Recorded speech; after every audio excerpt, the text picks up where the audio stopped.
Good evening and welcome to this meeting of the Corporate Policy Development Committee. My name is Councillor George Courtauld and I'm the chairman of this committee. We will now go through a few items of housekeeping. We're not expecting a fire alarm this evening, but should one sound, please can members use the exit to the rear of the chamber and assemble in the car park. Please can you make sure that your telephones and devices are switched to silent. If members wish to speak during our debates this evening, please can you indicate by raising your hand and I will come to you at the appropriate time. Please can I remind everyone to use their microphones when speaking and to switch them off when they finish speaking. This meeting is also being webcasted. I will now proceed with the main business of the meeting. Agenda item 1, apologies for absence. We have received apologies from the following members: Councillor Mark Alt, Councillor Jim Bond, Councillor Malcolm Finken, Councillor Iona Parker, Councillor Sindhu Rajiv, Councillor Billy Taylor and Councillor Ethan Williams. Are there any further apologies? Chairman, I'm not aware of any further apologies, thank you. If there are no further apologies, I'll proceed with agenda item 2, declarations of interest. Do members have any disclosable pecuniary interest, other pecuniary interest or non-pecuniary interest that they wish to declare this evening? Please state the item and nature of your interest. As there are no declarations, I will proceed with item number 3, minutes of the previous meeting. Members, we are asked to approve the minutes of the meeting which took place on the 22nd of October 2025. Please can I have a proposer to approve the minutes? Thank you, Councillor Ramage. And please can I have a seconder? Thank you, Councillor Garrett. All those in favour? Thank you, members. The minutes are approved. I will now proceed with... Actually, I'll just sign them first, I think.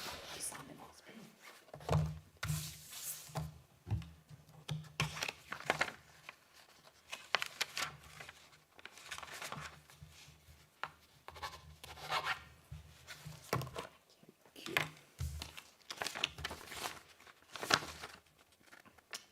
I will now proceed with agenda item 4, public question time. Members, we have no registered speakers for this evening's meeting. I'll proceed with the next item of business, which is agenda item 5, Public Spaces Protection Order, PSPO, Enforcement Policy. Members, the report for this evening is set out on pages 5 to 21 of your agendas. I'd like to welcome Colin Cox, ASB and Enforcement Manager, and Councillor L. Bowers-Flint, Cabinet Member for Housing, Health and Wellbeing, to our meeting this evening. Colin and Councillor Bowers-Flint are in attendance to present the draft PSPO policy as set out in Appendix A of the report, prior to its consideration by the Cabinet in the new year. Colin, I'd be grateful if you could present your report. We will then open the floor to questions from members. Over to you. Thank you, Chair. Good evening all, and thank you for allowing me to present this. As mentioned, this is a Public Spaces Protection Order, PSPO enforcement policy. Why is this policy being developed now? Currently, there is a gap. There is no dedicated enforcement policy for PSPOs. Enforcements currently fall under the overarching general council enforcement policy. This does not go into sufficient detail for the orders themselves. Increasing use of PSPOs, that's not only just in Braintree, but nationally we're seeing that more councils adopt them.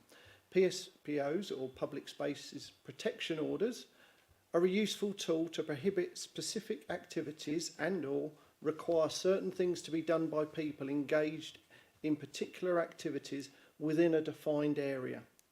This district introduced its first PSPO in October 24, and it is currently in the process of seeking its second.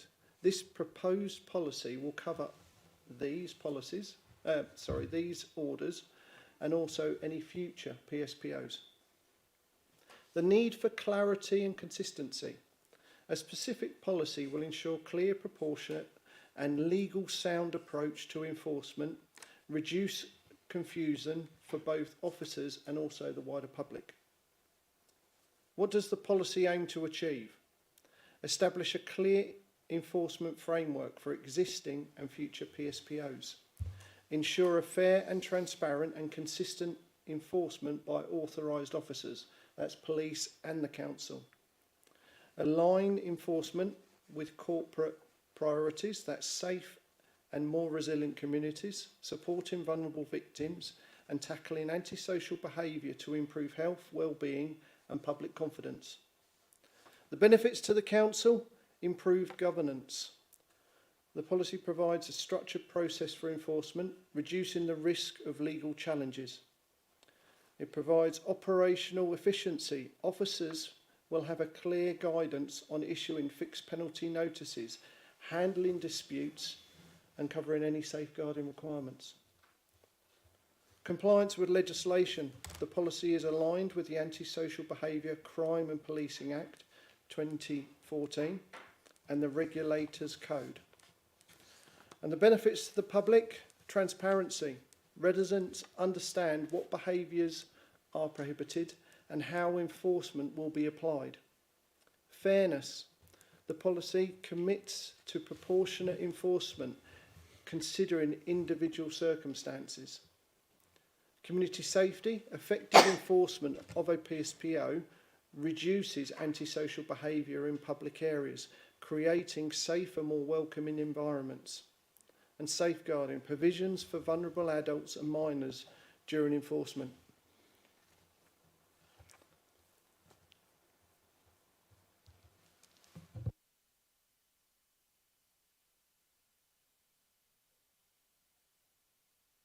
Thank you, Colin. Councillor Bowes-Flint, do you have any comments to make? No, only to give Councillor Mary Cunningham's humble apologies. She's not available for the meeting tonight, so I've come in her place, and I hope the committee will be kind to me. Of course. Does anybody else have any? Good evening, Colin. Thanks for that. One of the things I noticed in there, you show a map of Braintree Town Centre, for example, as the area that you're implying to take. My question, because I'm a Witham-based councillor, does this also apply to Witham and also Halstead in the district, these sort of things? I mean, because it doesn't say anything in here at all about those two particular towns. So PSPOs, there is no PSPO in force at the moment in Witham. The nuisance vehicle PSPO that's going through at the moment, if that comes into force, that will be a district-wide PSPO. So PSPOs are for certain areas where there is evidence that ASB has been occurring and an order has been obtained for a specific restricted area. In the town centre in Braintree, that's our first PSPO. That's why it's here as an appendix. And if we get any other PSPOs for areas, then they'll be added to the policy as appendix. I think, Chairman, is also just to add to that, it's fair to say that you can't just pick an area that you think is not, not behaving like it should do and then ask for a PSPO. There are a lot of things that you have to cover first before you do that. Following on from that, what's the criteria to actually make that action as such? Because, is it continual antisocial behaviour going on over a period of time? Or the police are having to deal with lots of issues, that sort of thing? It's in the actual policy itself. It explains what a PSPO is and the requirements to get one. It's covered within the policy itself. So there is a set procedure that we have to follow as a council in order to get. There has to be conditions that are met in order to get a public space protection order. That's working with the police to gather that evidence and also our own evidence. We have to do that. We also have to go out to consultation to the wider public to seek their views on getting a PSPO. So it's not just a case of we have a couple of individuals. This is about changing behaviour of everyone within that area at that time. So like the town centre here in Braintree, there is a PSPO that covers antisocial behaviour, harassment, distress, alarm, that sort of behaviour. It covers drinking or ASB type drinking where the behaviour is linked to the drinking of alcohol. And then there's aggressive begging. So it's not targeted towards specific individuals. We've got other powers under the ASB Act for that. If we know of an individual, we can deal with them for that. What we're doing is trying to change behaviour within a certain area.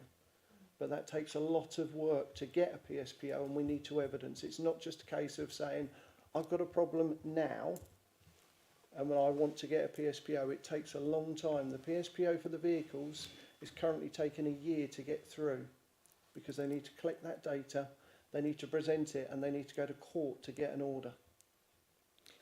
You have got all that in. Do you liaise with the local businesses, i.e. pubs and things and restaurants, that sort of thing? That's all part of the public Yeah. consultation. Okay, thank you. Councillor Jeffries. It does sort of pretty much pick up on what you said. I remember when we introduced this last year, I was part of the group sort of discussing it. It was to do with quite a lot of drug taking in the town,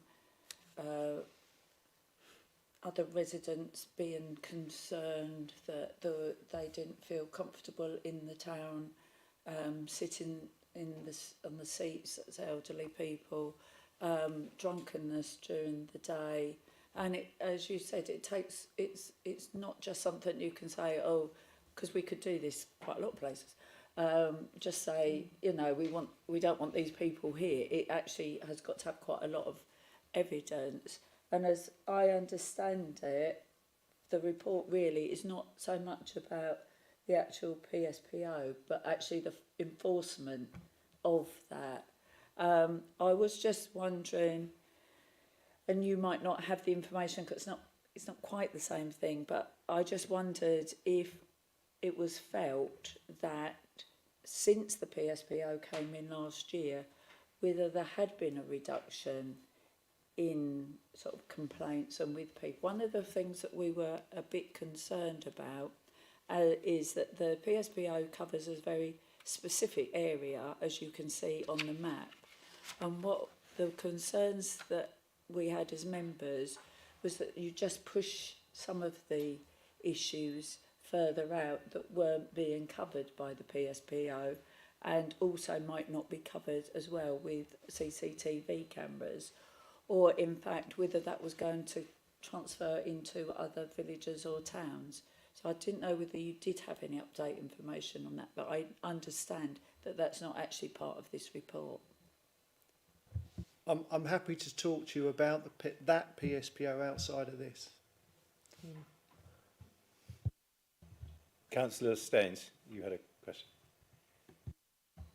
I do. It's mainly around the future-proofing of the policy, specifically in relation to the vehicles, because that is something that I've certainly received lots of representations from across the patch, including residents from Great Leys and Great Notley, and also the grid surf people and that sort of thing. So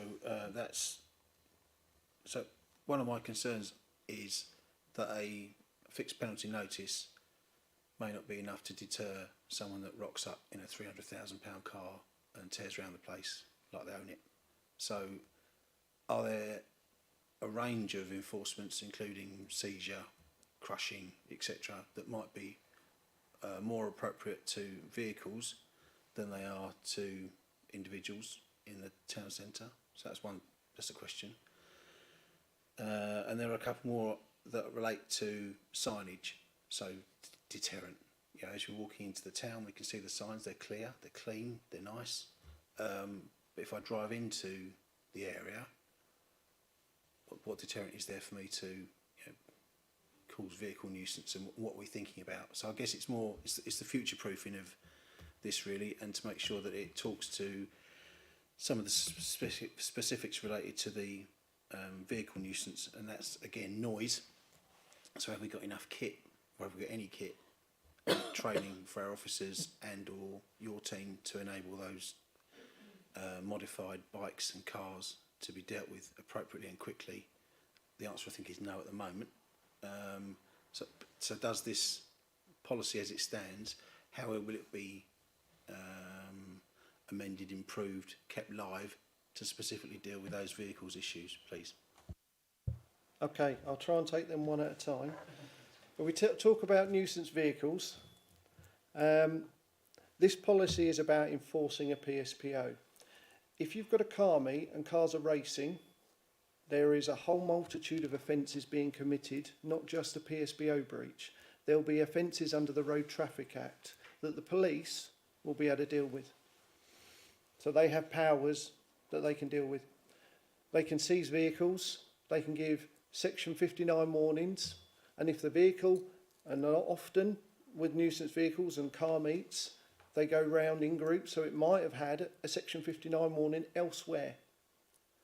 And at the moment, currently, you need 2 Section 59 warnings before you can seize a vehicle. So it might be the vehicle's already got intelligence on it that says acted in an antisocial manner. So we're not even touching this policy, this enforcement policy. We're just using policing powers. I've got my old hat on here. But you're using, traditional policing powers and using those.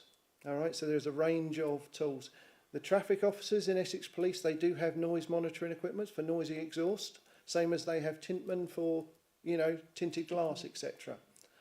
So they have a range of powers to deal with Road Traffic Act offences in relation to that. So this is just one tool in a very big box of other tools that we have available to us. I know you're going to make me forget all your other points. So I'll need to remind, what haven't I covered at the moment? Is that something about the signage? Yeah. So in relation to the signage, I know that, so within BDC, it's communities that are actually leading the charge, shall I say, for the PSPO for the vehicles. Tracy Parry and her community safety team.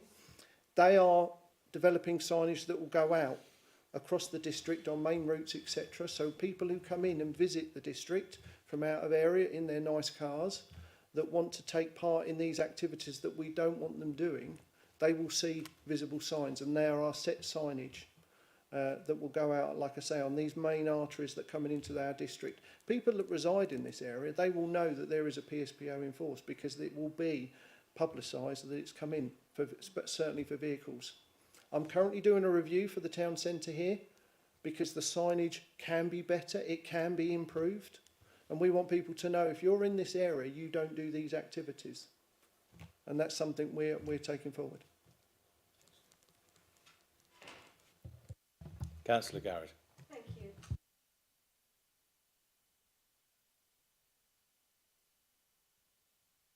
Councillor Garrett, sorry. Engage, educate and prevent. So you're going to acknowledge receipt of the complaint within 1 working day.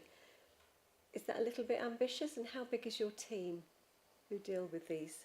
So when we get reports of a breach of a PSPO, it might be reported to an officer out on the street. So that's already within 1 working day. I have a team, when we have people coming in, I've got an officer on my team who is the ASB triage and enforcement coordinator. It is their job to read every report that comes into the council to assess the risk that sits behind that, and they will acknowledge that report that's made. So yes, we are maintaining within 1 working day. A lot of this enforcement for the PSPO is a found committing offence. It's officers on patrol, seeing people drinking, acting disorderly in a manner and addressing it there and then. And this provides that framework about what do I do.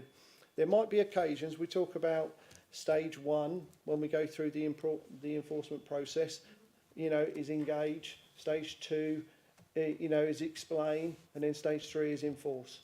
Well, stage 1 and 2, we might be speaking to visitors to the town who are completely unaware of the issues in the town. We might be speaking to picnics in the park. And those circumstances where we just want to say, look, please, there is a PSPO in force, please put away your drink, stop drinking. But the stage 3, the enforce, might be slightly different. We might be dealing with those habitual street drinkers who know that there is a PSPO enforce in here. We've spoken to them before, and already we're going to enforce on them. Because it's that sort of behaviour that makes it, shall we say, undesirable, it's intimidating, it harasses people coming into the town centre. So it's that range of behaviour. And as it said at the very beginning, each circumstance will be based on its own situation. Okay. That's great. Thank you very much. Thank you. Colin, I'd like to ask you a question if I can.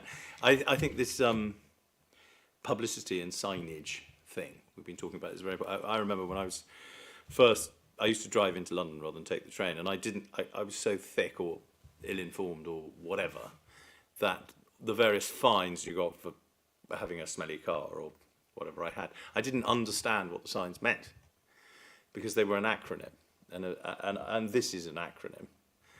I'm sure people who've been told off or reprimanded by the police for aggressive begging or for alcohol misuse or whatever will become soon aware that it's a PSPO. But it would, if we just end up with great big acronyms posted over the place, I don't think it's good enough. And in the appendix and in this report, it doesn't really mention how it's going to be marketed or at least publicised or and explained to people. Is there I thoroughly approve of having a consistent approach, because we were talking earlier, inconsistency allows people to sort of claim they're being unfairly treated. But how are we going to actually make sure people understand what has been imposed and what it actually means? So when it comes to signage, there is no set signs. If you can go to many different councils and their signs will be laid out in a different way. What we have to do is, as you've said, we've just got to make them very simple. The word PSPO, whilst it's an acronym, actually what we want to put on the sign is the behaviours that they're not allowed to do. We want that to be the message more than there is a PSPO in force. We want them to understand that they can't drink and act in a disorderly manner. They can't beg aggressively, etc. We want those behaviours. It's the same when you're driving. The signs are going to be big. They're not going to be written, because by the time you've driven past a sign, you can't read all the words. So it's about having symbols that reflect the behaviours that we don't want people to do. And so we are reviewing the signs currently in the town centre as part of a review that I'm doing at the moment. There's a public consultation going on. Is there enough signs? I don't think so. Are they clear enough? I don't think so. It's about finding that happy medium that fits with the environment, because we don't want the area also to look like there's signs everywhere. But also, if we can get the signs right, that have the right message that just makes it clear, do not do this. And that's what we want to achieve. So, Colin, are there councils who are imposing PSPOs where we think that their signage is especially effective, that we would like to sort of emulate? Yeah, well, that is all part of the reviewing of what our signs are compared to those other councils, and that's that checking really to see what other people have done, and if it works in those areas, is that something we incorporate? Brilliant, thank you. Any other? Oh, Councillor Ramage. A couple of things is, where do you stand legally on this? I mean, what powers do you have, and is there a point where the police have to take over whatever procedure is going on at the time? And these PSPOs, how long do they actually last? Is there a specific time span with these, or does it depend on the local circumstances? Okay, so I'll start with the last one first. So the PSPO initially are granted for 3 years. It's advised that you review them after 12 months just to see that they're still effective and positive for the community, because things could change, behaviours within that area could change. You might get a new problem that you want to amend and add to it. So rather than waiting to the end of the 3 years, you can actually review it after 12 months. Hence what we're doing in the town centre now. We're looking at what's happened to the town. Is it still effective? Are there new things that we want to add to it? Do we need to change the wording slightly? And we can make those amendments. But it's 3 years initially. And after that 3 year period, if the problems still exist, we can still go back and have another PSPO order. Who can enforce them? Local authority can. Authorised officers from the local authority under the ASB Policing Crime and Policing Act 2014. Local authorities can enforce them along with police officers. So our town team, they've got our fixed penalty notice books to help police our PSPO, because they'll see things happening when our officers, and we are a small team, they've got a lot more police officers than I have, so they can see people and they can deal with those PSPOs breaches. What they'll do is they'll simply give us their penalty notices, write a statement, and we do the enforcement. As in the policy, we are the enforcing agent, the enforcing body for the PSPO. It's our PSPO. In other words, you have the power. Yes. Interesting. Councillor Garrett. Thank you. With regards to the diary sheets that you send out, in what sort of cases would they be? Would they be sort of a neighbourhood dispute, or is it to just log how many times something is occurring? Because sometimes, obviously, you get people that complain immediately with just a dog barking for a few seconds, but then it's the prolonged ones that we want to know about, isn't it? So the diary sheets, are they for 4 weeks? So that's in the PSPO enforcement policy. Yes. So under Colin, can you just put your microphone? So yeah, for diary sheets, for normally for any nuisance neighbour, any Right. dog barking at any ASB, we will send out diary sheets to a victim to fill in so that we can get a pattern of behaviour. Because often they might not be within the PSPO area, so this is where it falls outside of the PSPOs. All right, but we send out diary sheets to victims of crime so that we can show that consistency. So with ASB, you need to show persistent, consistent impact. And that's what a diary sheet can do. It can help build that picture of what's happening.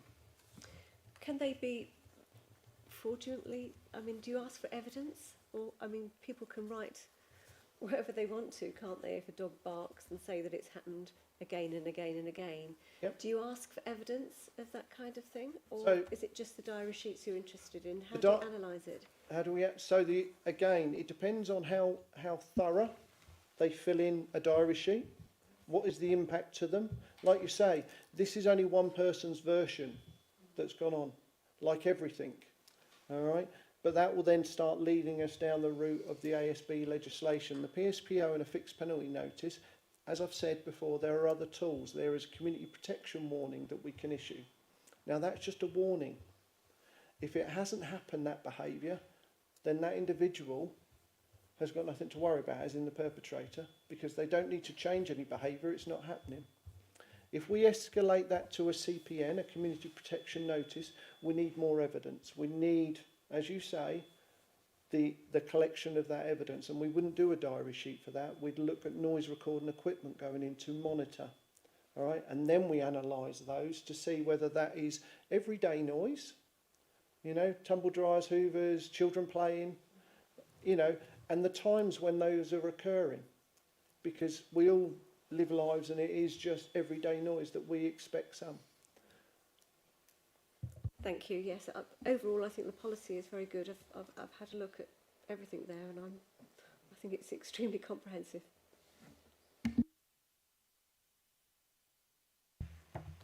Thank you, Colin. Do members have any further questions? Can I just throw a footnote to Diana's question? If you're dealing with an issue in a social housing environment, do you have to consult with the social housing organisation before you could even contemplate entering the premises or whatever? So registered housing providers, they also, under the ASB legislation, they can use powers of giving community protection warnings. So they can actually use that legislation as well. They will be the lead agency in the first instance. We will want to know about it, because if it escalates, as it does, so you have a CPW, a community warning, then it will go to a notice, and then there'll be a breach of the notice that might end up in a fixed penalty notice or a formal prosecution. They can't escalate past a warning. It has to come to the local authority. That's All why right. I asked that question. Yeah, so they will provide us with that evidence to say we gave a warning, here's our evidence. We will also want to go out and speak to the people involved, to take witness statements, to capture that evidence before we are happy to escalate it to either a notice or anything further beyond that. But yes, we regularly liaise with housing providers. We have a community hub meeting that's run by the communities team. and housing providers are in there where they might talk about ASB cases and issues between neighbours, etc. My team are part of that as well, and that way you get that joined up approach. Police are also members of that community meeting as well, because they'll get reports that are phoned into them. So everyone gets the full picture of what's going on, and it's that collection of evidence through the sharing agreements that we have through the safety partnership. No, it's important to have that communication. Thank you for that. Thank you, members. If there really are no further questions, we have been asked to consider the draft policy and make any comments or recommendations prior to the approval of the report at Cabinet. Are there any recommendations that members wish to make? Well, I'd like to make a recommendation, or at least a comment, which is thank you for a very good report that makes sense and sounds like it'll work very well. Thank you, members. Can I take it that the report has been considered and noted? Perhaps I could have a show of hands, please. Thank you, members. The report has been noted. Thank you, Colin, and thank you, Councillor Bowers-Flint, for your attendance this evening and for the responses to our questions. We have one further item on the agenda, but please do feel free to leave the meeting if you wish.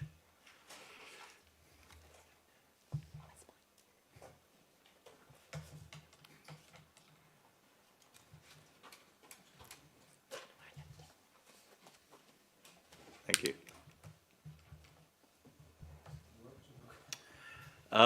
We will now proceed with the next item of business, agenda item 6, decision planner. Members, the report for this item is set out on pages 22 to 23 of the agenda and concerns the decision planner for the period of the 1st December 2025 to the 28th of February 2026. Do members have any comments or questions in respect of the decision planner? Thank you, members. If there are no further questions, we've been asked to note the report. Please, can I take it that the report has been noted? Could I have a show of hands? Thank you, members. The report has been noted. Members, this item concludes our business for this evening. The next scheduled meeting of the Corporate Policy Development Committee is due to take place on Wednesday, the 25th of February 2026, where we are due to receive a presentation on the rollout of the Council's waste collection programme. I'd be grateful if members could ensure they keep a note of this date and notify the governance team accordingly if they intend to give their apologies. I'd like to thank all those who watched the meeting this evening online, and I will now close this meeting of the Corporate Policy Development Committee at 7:48. Thank you for your attendance. Have a good evening.